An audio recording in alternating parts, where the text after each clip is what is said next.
సభా వేదిక మీద ఉన్నట్టు మా కుటుంబ సభ్యులు, డొక్కా సీతమ్మ గారి కుటుంబ సభ్యులు, అలాగే ఈ సభకు విచ్చేసిన మీ అందరికీ కూడా ప్లస్ ప్రెస్కి నా నమస్కారాలు తెలియపరచుకుంటున్నాను. నిజంగా ఈ సినిమా తీయాలనే థాట్ రావడం అనేది ఇందాక చంద్రబోస్ గారు చెప్పారు ఆ విషయం. అయినా కూడా మళ్ళీ నేను చెప్తున్నానండి, చాలా గొప్ప విషయం అండి. ఒక దర్శకుడికి ఒక నిర్మాత, ఆ దర్శకుడిని సపోర్ట్ చేస్తూ ఒక నిర్మాత గారు రావడం, చేయడం, ఇటువంటి సినిమా తీయడం అనేది it is a great thing sir. ఎందుకంటే ఇటువంటి సినిమాలు తీయాలంటే డైరెక్టర్కి, రచయితకి కానీ డైరెక్టర్కి కానీ చాలా పని ఉంటుందండి. పరిశోధన చెయ్యాలి ముందు. ఏ తప్పు తీసినా కూడా ఏ కవతలు పరేస్తారు. అది లేకుండా మీరు నా దగ్గరికి మొన్న వచ్చినప్పుడు చెప్పారు, ఓ సంవత్సరం దీన్ని పరిశోధన చేశాను సార్ నేను అని చెప్పారు నాకు మీరు మొన్న. నిజంగా మీ పరిశోధనకి నిజంగా నేను అభినందిస్తున్నానండి నిజంగా. ఎందుకంటే ఆ మాత్రం యొక్క పరిశీలన లేకపోతే మనం చేయకూడదండి ఇలాంటి సినిమాలు. ఇప్పుడు డొక్కా సీతమ్మ గారు అంటే ఆంధ్రప్రదేశ్లో అందరికీ, ఆంధ్రప్రదేశే కాదు తెలంగాణయే కాదు, పరాయి రాష్ట్రాలకు కూడా, బ్రిటిష్ వారికి కూడా తెలుసండి.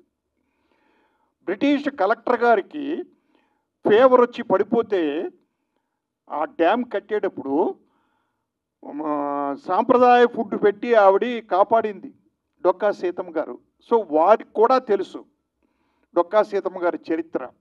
అలాగే లండన్ రాజు గారు డొక్కా సీతమ్మ గారిని రమ్మని అక్కడికి ఆహ్వానిస్తే ఆవిడ వెళ్ళలేదు. నాకు ఈ పేరు ప్రతిష్టలు అక్కర్లేదండి, నేను చేసే కార్యక్రమాలు చాలు నాకు అని చెప్పి వెళ్ళలేదు. ఆయన దానికి కూడా బాధపడకుండా వాళ్ళ యొక్క కాన్ఫరెన్స్ హాల్లో అత్యద్భుతమైన ఫోటో పెట్టారటండి. సో దేశం అంతా తెలుసు ఈ చరిత్ర, డొక్కా సీతమ్మ గారి చరిత్ర. నిజంగా మన ఆంధ్రుల అన్నపూర్ణ అని మనం అనుకుంటున్నాం, కాదు, ఆంధ్రుల అన్నపూర్ణ ప్రపంచానికే తెలుసు నిజంగా కూడా. అటువంటి చిత్రంలో మురళీమోహన్ గారు డొక్కా జోగన్న క్యారెక్టర్ కదండి మీరు చేసింది. డొక్కా జోగన్న క్యారెక్టర్ చేయడం నిజంగా మీ అదృష్టం సార్. నిజంగా చెప్పాలంటే మీ అదృష్టం కాదు, మా అదృష్టం. ఎందుకంటే మీ దగ్గర ఉన్న గొప్ప విషయం ఏంటంటే మురళీమోహన్ గారి దగ్గర ఎవరైనా మంచి పని చేస్తున్నారు అంటే వారికి వెన్నుంటారండి. ఆయన ఎప్పుడు వెనకాలే ఉంటారు. ఎందుకంటే మేమంతా ఒక యూనిట్, దాసరి నారాయణరావు గారి యూనిట్లో తిరిగిన వ్యక్తులు మేమందరం. ఆయన మనస్తత్వం నాకు తెలుసు అండి. ఇందాక మీ గెటప్ చూశాను నేను, కండువా వేసుకుని అది వేసుకుని ఇట్లాగా ఉంటే ఎంత బాగుందో ఆ గెటప్ అసలు నిజంగాను. ఇంకా పక్కన పెడితే ఆమని గారిని, అసలు ఆమని గారు నా పోస్టర్ మీద ఇందాక ఆయన ఓపెన్ చేశారు, చంద్రబోస్ గారు ఓపెన్ చేసిన పోస్టర్ మీద ఆ ముసలావిడి క్యారెక్టర్ చూస్తే నిజంగా డొక్కా సీతమ్మ గారిలాగే ఉన్నదండి ఆవిడ. నిజంగా ఉసుకేసుకుని ఇచ్చేసి అది ఇది రండి, గొప్ప సెలక్షన్ మీది ఆమని గారినండి. ఇలాంటి సినిమాలు చేయడానికి కూడా అవకాశం ఆర్టిస్టులకు రావాలండి, వస్తేనే చేయగలుగుతారు. ఇందాక ఆమని ఓ మాట చెప్పింది ఇందాక స్టేజ్ మీద, రాసి పెట్టుంటే మనకు వస్తుందని మురళీమోహన్ గారు చెప్పారు నాకు షూటింగ్లో అని. దట్ ఈస్ కరెక్ట్ అండి. అది రాసి పెట్టుంటేనే వస్తుంది. వచ్చిన తర్వాత కృషి వల్ల మనం ఆ క్యారెక్టర్ని పండించాలి మనం డెఫినెట్గా. కానీ పండించి ఉంటారు ఆమని గారు, మురళీమోహన్ గారు, దాంట్లో సమస్య లేదండి. దాంట్లో ఈ సినిమాకి పనిచేసిన ప్రతి టెక్నీషియన్ను నిజంగా గ్రేట్ సార్. ఎందుకంటే పలానా పిక్చర్ చేశాను, ఇప్పుడు ఎన్టీ రామారావు గారిని, కృష్ణ గారిని, ఇట్లాంటి కొంతమంది ఆర్టిస్టులను మనం ఎందుకు గుర్తుపెట్టుకుంటున్నాం చరిత్రలోనండి, చరిత్రలో కొన్ని పాత్రలు వేసి అలా నిలిచిపోయారండి. రామారావు గారు కానీ, కృష్ణ గారు అల్లూరి సీతారామరాజు క్యారెక్టర్ ఈ రోజుకి మర్చిపోగలమా మనం? ఎన్టీ రామారావు గారి పాత్రలు ఎన్ని మర్చిపోగలం? అలాగే ఈ సినిమాలో రేపు ఆమని గారిని, మురళీమోహన్ గారిని మనం మర్చిపోలేమండి నిజంగాను ఈ సినిమాలో. ఇందాక అమ్మాయి చెప్పింది, ఇంకా ఆమని అనే పేరు చేసి డొక్కా సీతమ్మ ఆమని అని చెప్తారు ఇంక ఫర్దర్గా అని. కరెక్ట్ అమ్మ. ఎందుకంటే రంగారావు, సాక్షి రంగారావుని ఎందుకు పిలుస్తున్నారు? సాక్షి సినిమాలు వేసి పాపులర్ అయ్యాడు కాబట్టి సాక్షి రంగారావు అని పిలుస్తున్నారు. అట్లాగే ఆమని గారిని ఇక మీదట డొక్కా సీతమ్మ ఆమని అని చెప్పి పిలుస్తారు నిజంగాను.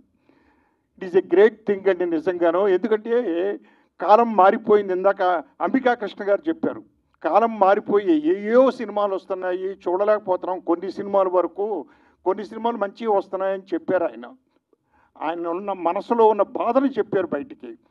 కరెక్ట్. ఇలాంటి సినిమాలు వస్తే వచ్చే యంగ్ జనరేషన్కి బాగా తెలుస్తూ ఉంటుందండి. ఇప్పటికే డొక్కా సీతం అంటే తెలియని ఆంధ్రుడు లేడని నాకు తెలిసి మరి ఆవిడ పెద్దగా చదువుకోలేదు, కానీ ఆవిడ గురించి అందరం చదువుకుంటున్నాం. గొప్ప విషయం అది, ఆవిడలో ఉన్న గొప్ప విషయం అది, ఆ డొక్కా సీతమ్మ గారిలో. మరి డొక్కా జోగన్న గారు కూడా ఆవిడని ఎలా పెళ్లి చేసుకున్నారు? ఆవిడ్ని ఎక్కడికో ఆయన వేద పండితుడు, ఎక్కడికో వెళ్ళి ఆ వేద సభకు వెళ్ళి తిరిగి వస్తూ ఆకలేస్తుంది అని చెప్పి భవానీ శంకర్ గారి ఇంటికి వెళ్ళి భోంచేద్దామని చెప్పి వెళ్ళారు. భవానీ శంకర్ గారు అంటే డొక్కా సీతమ్మ ఫాదర్. వెళ్ళినప్పుడు అక్కడ డొక్కా సీతమ్మ గారి యొక్క ప్రవర్తన, ఆవిడ యొక్క లక్షణాలు ఇవన్నీ చూశాడు ఆయన. టోటల్గా చాలా సంస్కారంగా చక్కగా ఉంది, మన సాంప్రదాయం ప్రకారం ఉంది అని అనుకున్నాడు ఆయన. ఈ సంబంధం చేసుకున్నాడండి ఆయన, డొక్కా జోగన్న గారు. ఆ విధంగా వెళ్ళొస్తూ కూడా అక్కడికండి. సో ఏది ఏమైనా ఓ గ్రేట్ సినిమా తీశారు. చాలామంది ఉన్నారు మాట్లాడవలసిన వాళ్ళు. మురళీమోహన్ గారు కొంచెం అర్జెంటుగా కూడా బయటికి వెళ్ళాలి, ఆయన ముందే చెప్పారు. ఆయన నేను ఇలా చెప్పుకుంటూ పోతే బోల్డ్ ఉంటుంది. ఈ సినిమాలో చేసినటువంటి ఆర్టిస్టులు కానీ టెక్నీషియన్స్ కానీ మరి యూఆర్ గ్రేట్. ఈ సినిమాలో చేయడం సుచిత్ర గారు, చంద్రబోస్ గారితో పాటు మీరు కూడా గ్రేట్. అలాగే మ్యూజిక్ డైరెక్టర్ ఇందాక పాట విన్నానంటే చాలా చాలా బాగుంది పాట, కార్తిక్ గారు. It is great. ఇంకా ఫోటోగ్రాఫర్ గారు బ్రహ్మాండంగా చేస్తుంటారు, క్వశ్చనే లేదు. అంటే ఏది ఏమైనా ఈ సినిమాలో పనిచేసిన టెక్నీషియన్స్ ఆర్టిస్టులు అదృష్టవంతులు. వారికి అభినందనలు తెలియపరుస్తూ ఈ సినిమా మంచి హిట్ అవ్వాలని కోరుకుంటూ సెలవు తీసుకుంటాను. Thank you very much.